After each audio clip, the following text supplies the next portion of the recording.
Tell you what, the depth is key in MLS. We are now at 6 wins straight. Welcome to the LAFC Plus podcast, episode 76. He is Mario Ruiz. I'm Dave Denholm. Mario, how are you doing, buddy?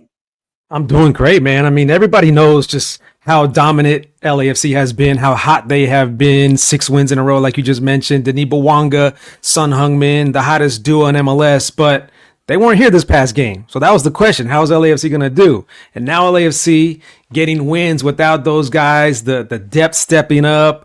That's huge for everybody. That's huge for the confidence of the entire roster, right? The whole locker room is feeling good right now after that win.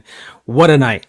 Yeah, it really was a great night. 2-0 over Toronto. The first goal of the match in the 13th minute sounded like this. Quajo gives the ball away.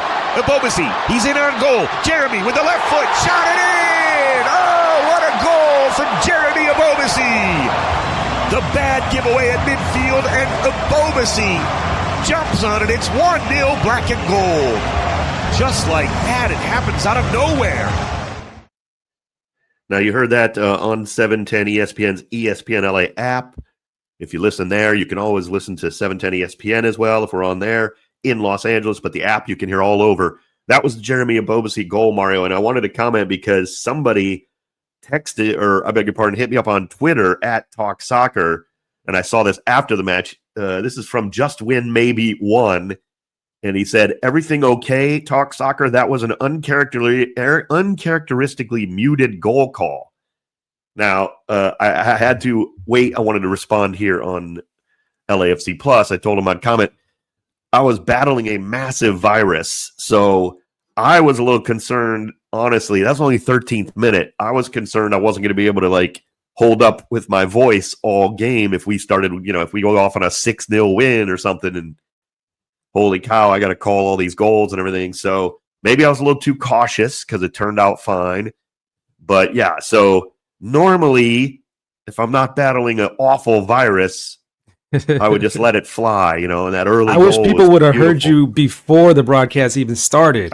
Yeah, you were not sounding too good. And even the first segment of pregame was a little bit rough. But then as you got warm, as the game got going, your voice just started to sound a lot better. You just had to get warmed up a little bit. I did. There's been numerous times where you've battled through stuff like this, Dave, and I just don't know how you do it. Most broadcasters would have just called in sick and said, "Hey, get somebody to fill in for me. Mario, you do it," or something. But you've battled through plenty of this stuff. Even through the COVID days, you've battled through stuff. So props to you, Dave, for always toughening it out all the time. It happens. And most importantly, not even a virus could stop LAFC. So, yeah, doggone it, they get the win and make me call goals. That's fine. I hope they punish my vocal cords for the next several weeks here to finish up the season. So, appreciate that. But talking about Jeremy, though, Jeremy's finish was just awesome. I mean, what a true pro he is. That's one thing you always know about Jeremy Ebobisi. Just a true pro. A lot of players would get that opportunity and they would mess that one up. It looks so easy because he made it look easy. But the clinical finishing is what it's all about. Being calm in that situation, the confidence, and just the placement that he has. And the thing about Jeremy is he's such a smart player, just so experienced. He's been in the league for almost a decade, right? And played for various teams. And every time I talk to him, I feel like I'm always going to learn something. So I love to sit down and get a couple pointers from him, just chat with him whenever I can before the game or after the game, because he's always going to teach me something. So props to him for always being a professional and finishing that shot right there. Oh, yeah, great finish. I couldn't agree more. And that made it early 1-0, which was huge, I thought, because as the game went on, it was clear Toronto, even after going down a goal, really didn't have much interest in scoring a lot, which is kind of their MO, let's be honest. They haven't scored a lot of goals, but they don't give up a lot of goals. Yeah, they had coming with 8 straight draws, although only one of those was 0-0, so it's not like they haven't scored goals lately, but tough to beat. They're not expansive. They're not trying to open up the game no matter what. So that first goal, it didn't open up Toronto, but it allowed LAFC to get more comfortable defensively too, and pick their spots, take their time until Frankie Amaya, 9 minutes after David Martinez earns a well-earned penalty on a good long ball, and David fought off the defender who took him down, Kosi Thompson, in the box. then David a little too long on the walk up to the shot, because I don't even think the penalty was terrible. It was a good save, but I think if he had to do it again, he probably would just rather go quickly and do it. Don't give the keeper too much time to think about where. But that's what he normally does. He's done that penalty kick before, and he's buried him. Yeah. You know what happened though, Dave? I noticed when he did get fouled, the player that fouled him, it slips my mind. I don't remember who fouled him, but Josie they Thompson, fell. I believe, took him down. Yeah. I think you're right. So he fell right on David's like shin or calf. It was that lower left leg part, and his whole body fell on it. And you can see David kind of like sat up really quick and just kind of like felt it and checked it out, because that's a whole person's body falling on your leg. And I think he was kind of like a little bit like shocked or like kind of like surprised, like, okay, wait, he just fell on me. And then he got up and he felt good. And then he took the PK, and it was a good stop from Sean Johnson. But later on in that match, David had to take a seat on the ground and call the training staff to come get him off of the field, because I think it was from that play. Yeah, Frankie Amaya, though, with a great finish. Actually, yeah, I thought it happened. I said it happened. Then you look at the replay, and it was confirmed. You could see Sean Johnson thinking he had to lean a little to his right. Frankie beats him to the near post to his left. Frankie's right. What a great finish. And before Johnson could even react again or kind of get back to it, in the back of the net. Oh, yeah. I had a chance to talk to Frankie after that match, and it was cool because I know that he always has a bunch of family there at that match at BMO Stadium, because he's a local Santa Ana kid, so his family always comes out and supports him. So for him to get that first LAFC goal had to be super cool for him. So here's my chat in the walk-off interview with Frankie Amaya on 710 ESPN and the ESPN LA app. Frankie, your first goal with the black and gold, your 10th in your MLS career. Describe how it feels. No, it feels amazing to score in front of my family, especially. I think it's always a special feeling.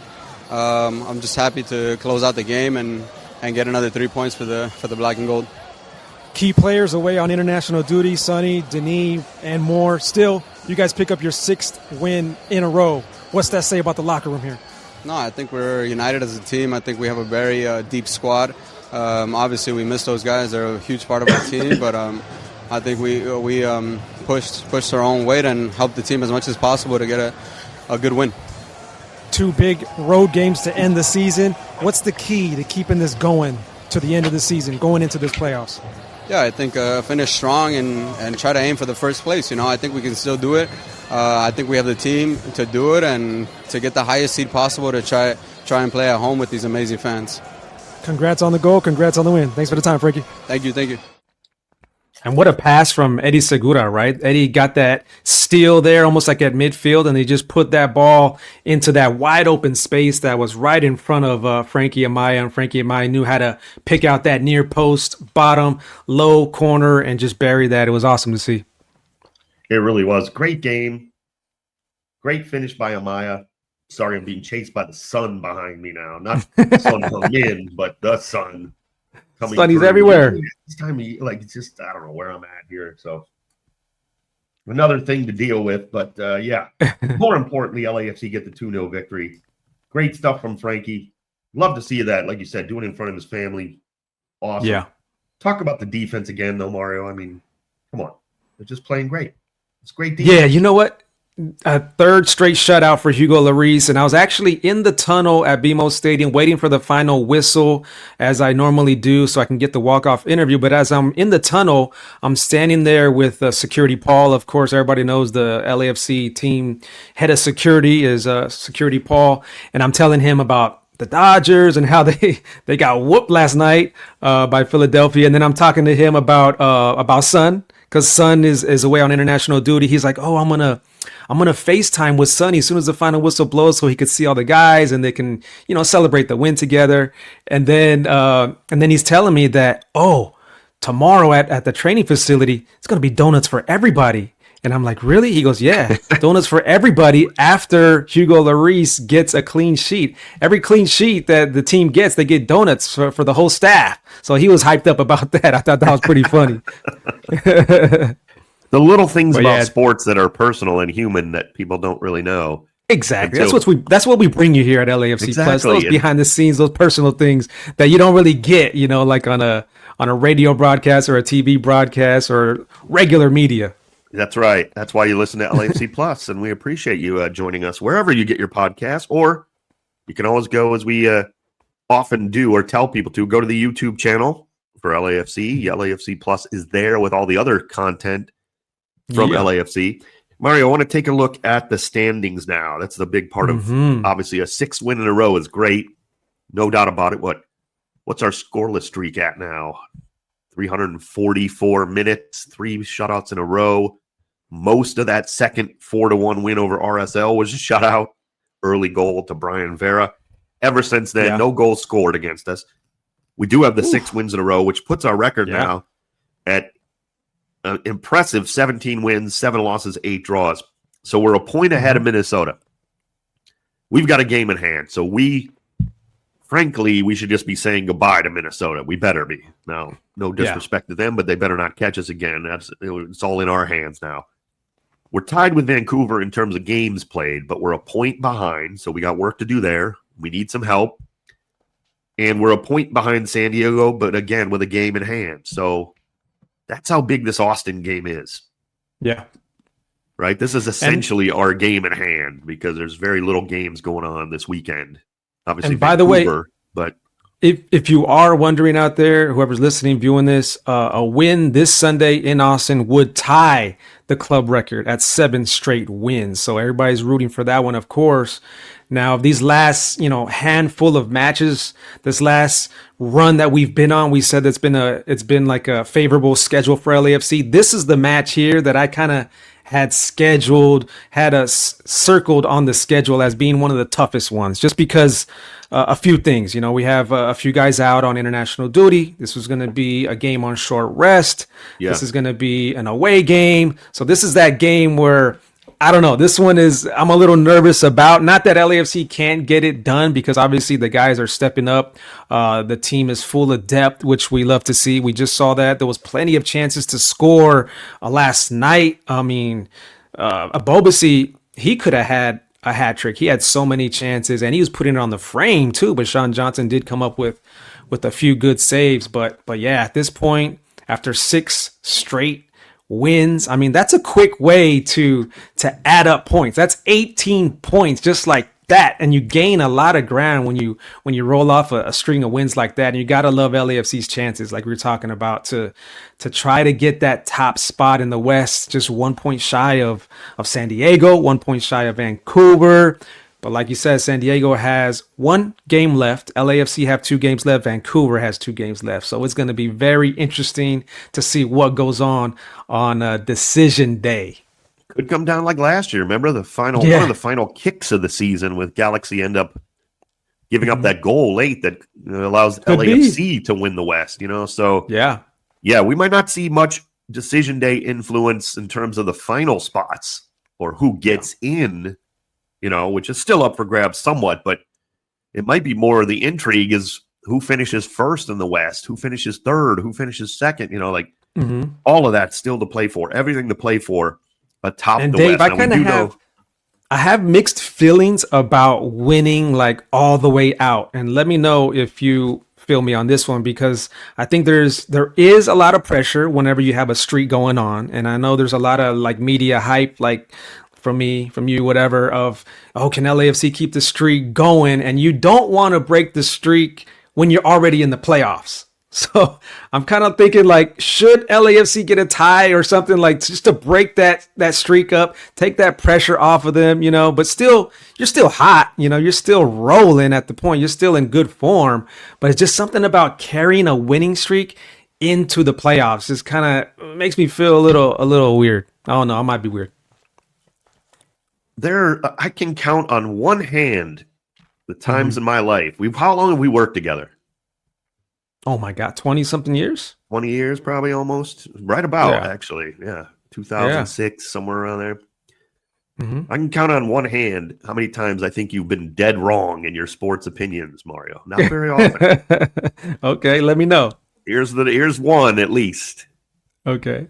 All right, you're dead wrong on this for me. Okay. Because, first of all, the reason I think it totally doesn't matter is the first series is best of 3. You can lose. You know, you can actually lose a match and win MLS Cup. Yeah. So, I mean, realistically, you could actually draw 3 straight in the first round and win if you win in the shootouts.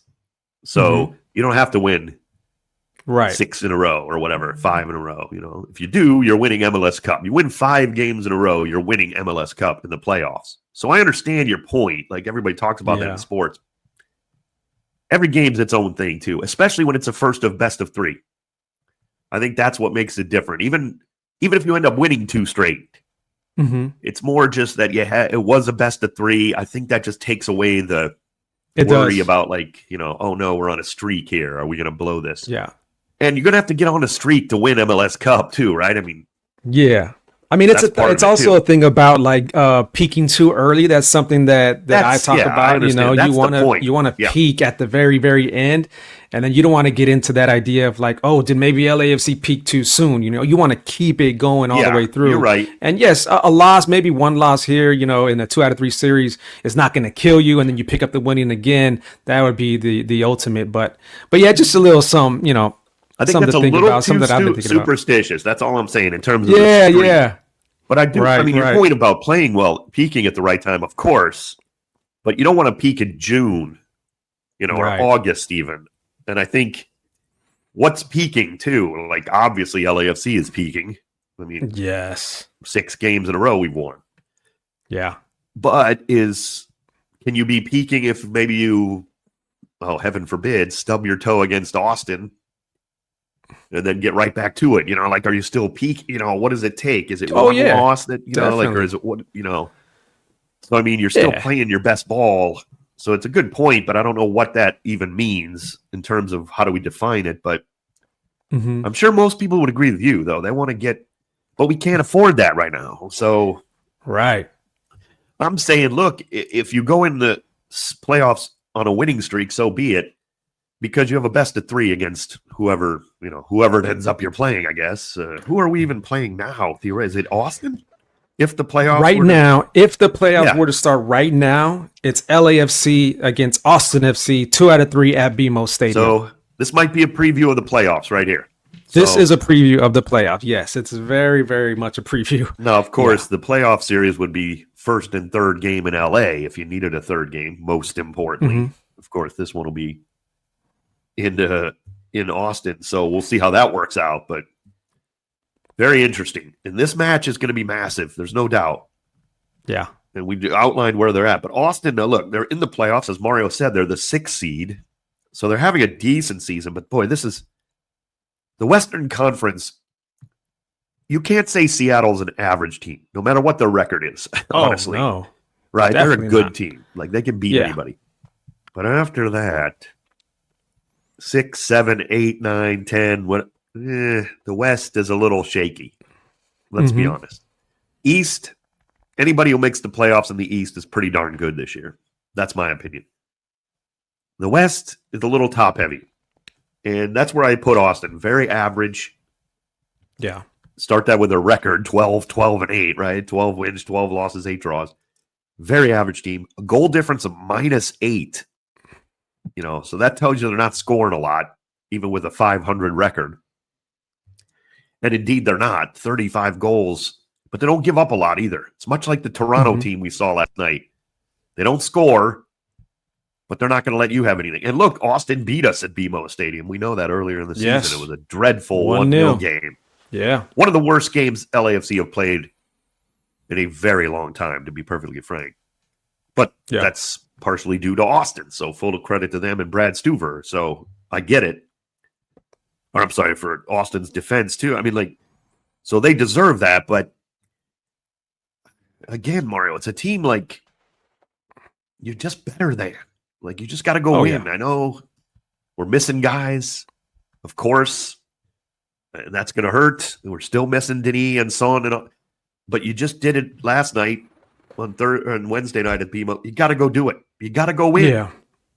Austin, like you said, they beat LAFC back in March, right, at BMO Stadium. Yeah. But That's a different LAFC team than the team that they're facing right now. Even without, Denis and Sonny, there's still a very, very different LAFC team. And they're in the playoffs, of course, but they're in that sixth spot, right? And they're like almost like barely squeezing in there. And they look like a very tired team because they made it all the way to the U.S. Open Cup final just to lose it at home against Nashville.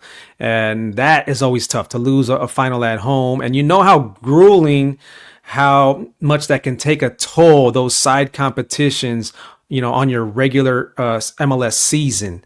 So they're coming off of that loss, actually coming off of 3 straight losses in all competitions. So you could tell that they're kind of crawling to the finish here of this MLS regular season. And 2 of those losses actually have been at home in front of their home fans. So, I mean, it's still a tough Western Conference matchup for LAFC. We're getting close to that playoff. So everybody's trying to gear up for that. But we'll see. I mean, LAFC is on short rest, but still have all the momentum going forward into this game at Q2 Stadium. And LAFC does remember that loss earlier in the season. I guarantee you Steve Cherundolo and the group have a great idea, great game plan of what they're going to do in this match. Well, I mean, full credit to the depth of LAFC. It was on display again last night. It's going to have to be on display against Austin. Austin doesn't have that much depth, if I'm being honest. One guy who stands out is on that same list that David Martinez and Nathan Ordaz were just mentioning. MLS every year puts a 22 players under 22 years of age list, right? So it's the future of MLS. Owen Wolff is the guy you got to keep an eye on, and he is a good player. There's no doubt.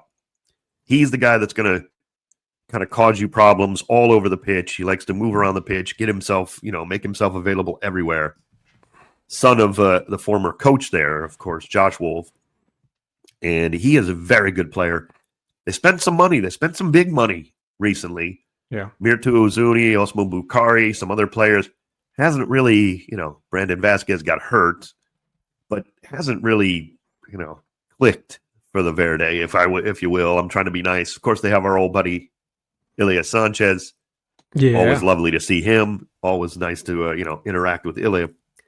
But again, it's just not like a team that should not threaten, and I know you may have to play them in the playoffs. It could be a whole different beast because they don't give up a lot of goals. It might be dangerous, but as I gently shift here, hopefully not messing around too much, but maybe you just have to take care of business in this one, and you may not end up having to play Austin either. You might go farther up the table. Let's hope, I don't want to play Austin only because I want to finish first in the West. And I don't think Austin's finishing 9th or 8th, so let's But just even though take care of Austin business here. Is in that 6th spot, they're in danger of falling into that dreaded play-in game, right? So they don't want to fall into that play-in game. They want to get as many points as possible. So they need this game. They're going to be up for this game. Austin needs as many points as possible in their last 2 matches. Just like LAFC, Austin has 2 games remaining on the regular season. But I want to go back to that 22 player, under 22, that list that LAFC has made. I mean, that's pretty impressive to have Nathan Ordaz and David Martinez on that list. The only team in MLS to have 2 young players under 22 on that list. And to be as dangerous and as hot and, one of the top teams in Major League Soccer, to have 2 young guys like that on that list is very impressive. Usually if you have 2 young guys on there, it's because maybe, you guys don't have too much talent or, it's a very, very young team or something. But no, this roster is just spread, with all kinds of talent on this team. So that's very impressive. Big shout out to LAFC for that. And then I also want to shout out the two debutants last night, because we had Balutza made his debut, and also Jailson made his debut, and Balutza almost scored a goal. He had a nice little curler with his left foot. Of course, Sean Johnson, another good save that he had there. He had a few good saves actually last night, and then Jailson had a good match too, the few minutes that he got, but he got taken down the very last play of the game pretty hard on a very dirty tackle from Quajo, who got a red card for that one. Yeah. VAR, so that was kind of scary to see that there at the very end of the game and have him laying down on the ground there in his debut. Yeah, but he's fine now. if you're at BMO and you were still there, you might have saw that. But if you maybe were around the country watching it on MLS Season Pass or whatever, you might have missed that. You might have clicked off by then because it was actually several minutes after the game, about 3 minutes after the match. VAR still talking to the referee. Yeah, there was a bunch of us on the field. Everybody was on the field. It was like hundreds of people on the field, and then they had to usher everybody off. And we're like, what is going on? We didn't know, you know? Yeah, it's and not officially done. He goes over to the monitor, checks it out, gives the straight red to Cuello, fully deserved, quite frankly. So, I mean, it was a good decision to give him the red because you have to protect the players like that. That was a bad tackle. I don't think there was any maliciousness in it, in my opinion, because, you know, I could be wrong. It didn't seem like Jailson and Cuello had anything going on in the small amount of time that they were playing against each other. So it wasn't anything like bad malicious. Tackle, though. It was not smart, though. It was late. Very high. It was late. Stupid. And he didn't literally seem the last to play of the match. be apologetic either after that. In your 96th minute of a 2-0 game where your team is done. Like there's just no value in trying to play the tough guy there. You know, like it just doesn't, you know, and for Cuello, he's not like 19 or 18 or 16.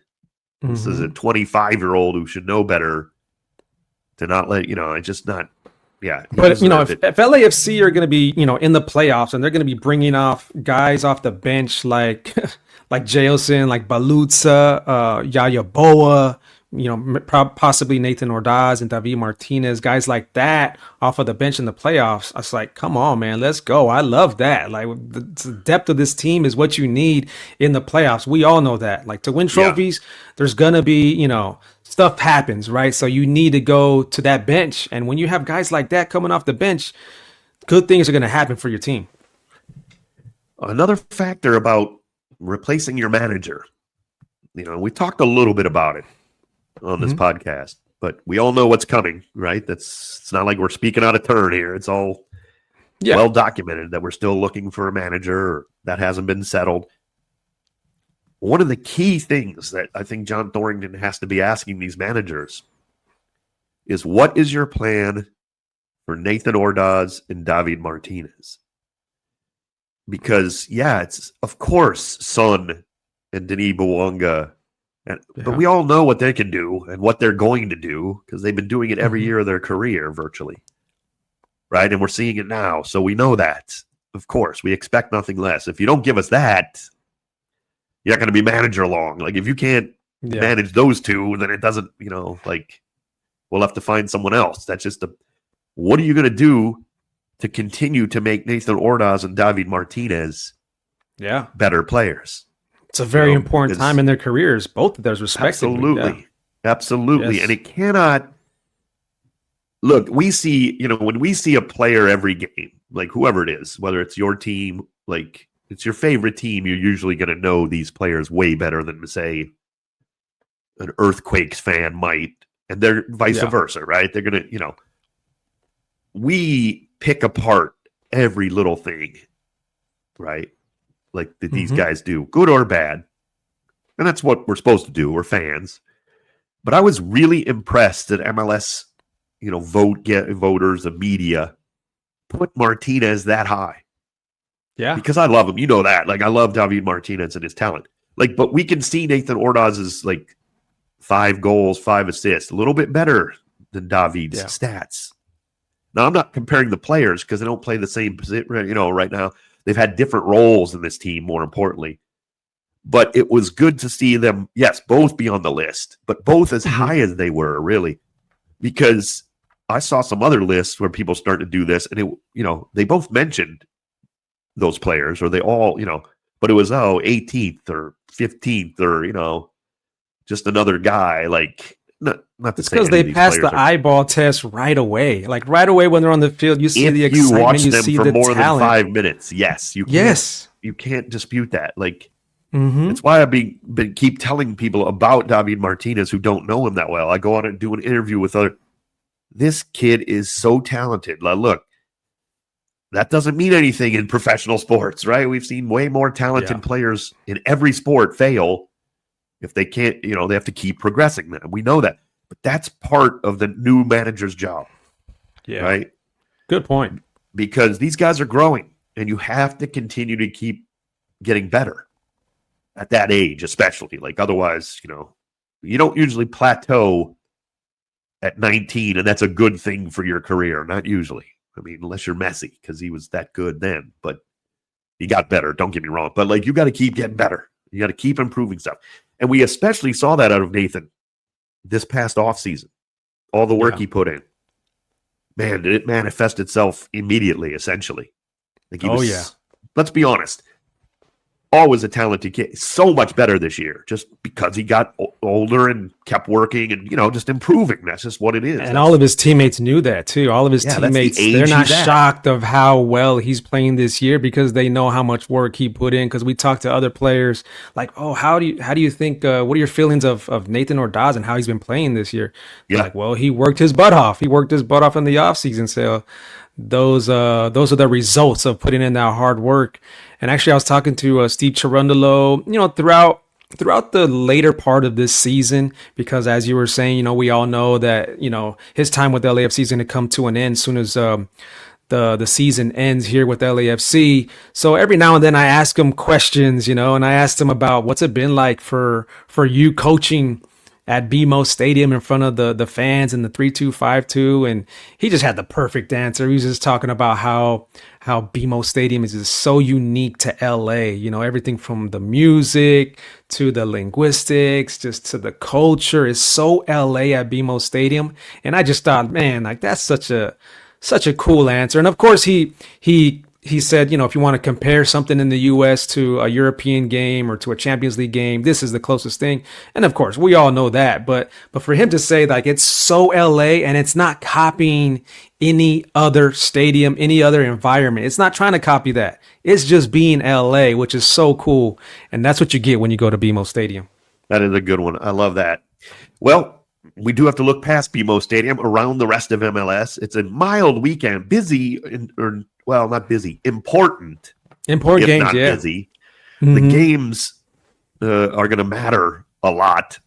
These 4 games before Decision Day and before our game on Sunday. There's 4 matches on Saturday. We're just going to talk a little bit about both of them, or all of them rather, Mario, not just to pick. I think the most important one, of course, you would argue is Orlando, Vancouver. Yeah. That's a great game for us, especially. That's the partidazo of the weekend right there. Never have I been such a Lions fan. Orlando, come on. Yes. Yeah. Huge Orlando SC fan this weekend on Saturday. Come on, Lions. Smash Vancouver, because if Vancouver drop even a point anywhere along the way here, they have 2 matches left, of course. If they drop even a point, we can just blow right by them. All we got to do is win, Vancouver drops so dangerous. Vancouver's just, they get a result here, they can take over that number 1 spot because San Diego's not playing. So Vancouver wants this badly. They want that number 1 spot, and they can do so with the win here, or even with the draw. Orlando may very well determine who wins the Western Conference right here. So come on, Orlando, get that draw, get anything. And Orlando needs it too. They're in 7th place, so they need it too. They don't want to fall into that playing game either, just like Austin. So they're going after this game too. So let's go, Orlando. We're rooting for you. Let's go. Yeah, and these Miami versus Atlanta. It's Inter Miami obviously battling for, the chance to still, not win the East because Philadelphia won the Shield, but to get up to 2nd even. And just as importantly, Miami is tied with LAFC on points right now. Yes, I'm glad you look at that because I was looking at that too. Yeah, if you want to look ahead here, like we still if you're LAFC and you are MLS, like you got your thoughts on MLS, you got to look at the other side to see, who would you have home field advantage over. And we all know the first tiebreaker in MLS, which I love, by the way, is it's not goal difference. That's the second tiebreaker, which is fine. It's wins.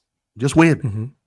Yeah. And that's great. I love that. But Miami and LAFC have the exact same record, so that doesn't matter. Like if they both end up winning out, they both literally have the same record. So it does go down to goal difference. Well, not so fast, my Miami friends. Right now, LAFC have a 7-goal difference, +7 over Miami.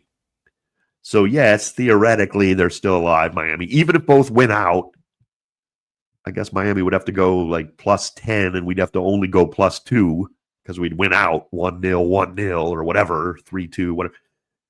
They could still overtake, but realistically, our goal difference would win that. If we win out, Mario, we would host Inter Miami if the two made a final. That'd be awesome. I'm confident in saying that. Now, again, Take Inter Miami right could now, win yeah. 14-0, and that would change. But I'm saying in the realistic world, that's why these games are all huge. Seattle versus RSL, yes, huge, because Seattle's trying to actually hold off some teams for positioning now. I mean, they theoretically could get overtaken by Austin.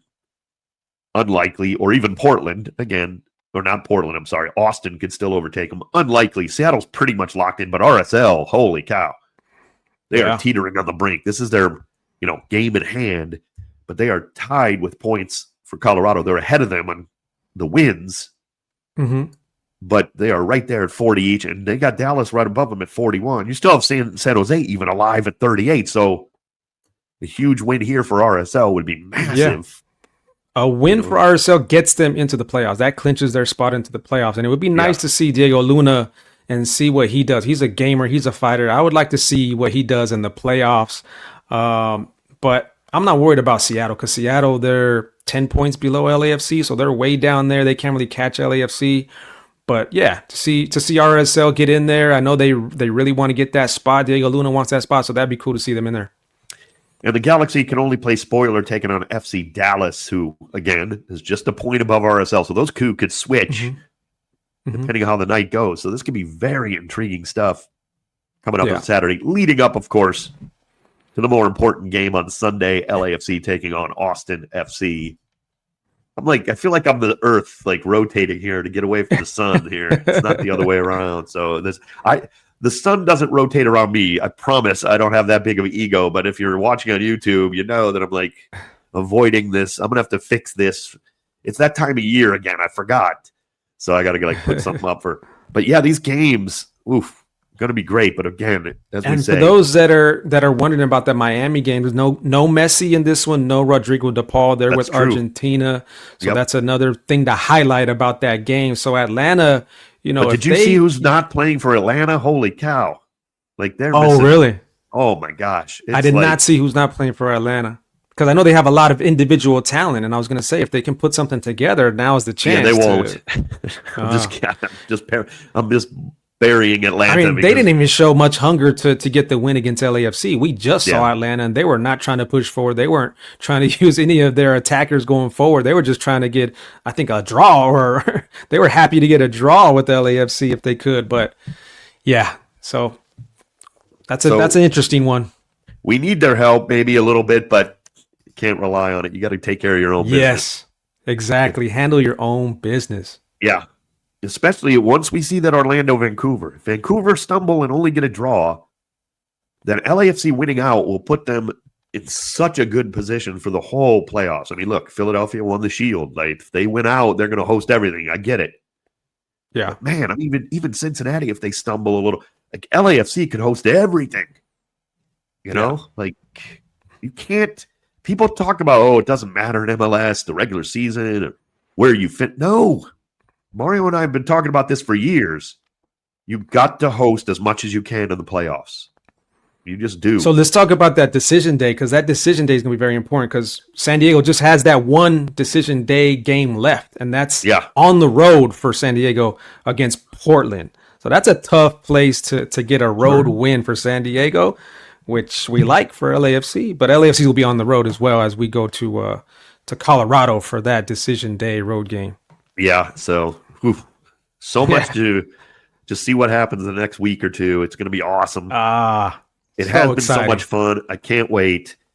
Mario, as always, great stuff. LAFC again. Visit Austin FC Sunday. Airtime on 710 ESPN and the ESPN LA app. A little earlier than usual. 3:30 p.m. Eastern. 4 o'clock kickoff right around there, 4:10. Taking on Austin on Sunday. It'll be the only match on MLS again. I know we want to say a shout-out. Didn't get to it a lot, but Denis, Son, Matthew Choinière, Nathan Ordaz all missing again for this next match because of their international duty. Denis got some massive games for Gabon. Massive game. Go Denis, yes. At the Gambia on Friday, home against Burundi on Tuesday, and AFCON qualifying. For my money, the hardest qualifiers to get through is Africa. They're on the edge. Good luck. They're so close. Son Heung-min with a couple of big friendlies back in Seoul, South Korea, taking on Brazil and Paraguay Friday and Tuesday. So fun matches those will be, no doubt about it. Yeah. And of course, Son is the captain there. So we wish all four of them nothing but the best. Safety, safe travels, all that stuff. And come back to LAFC as soon as you possibly get your business done and get it done well, hopefully with your national teams, no doubt about it. Mario, great stuff as always, brother. Take us out of here, man.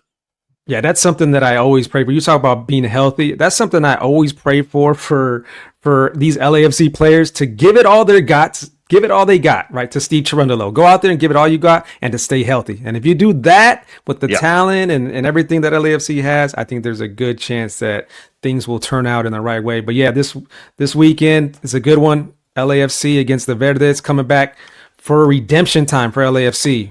I remember that loss in March. Let's get that payback on the Verde on this one right here. So that's Dave Denholm. I'm Mario Ruiz. We'll catch you on the next one. This has been LAFC Plus.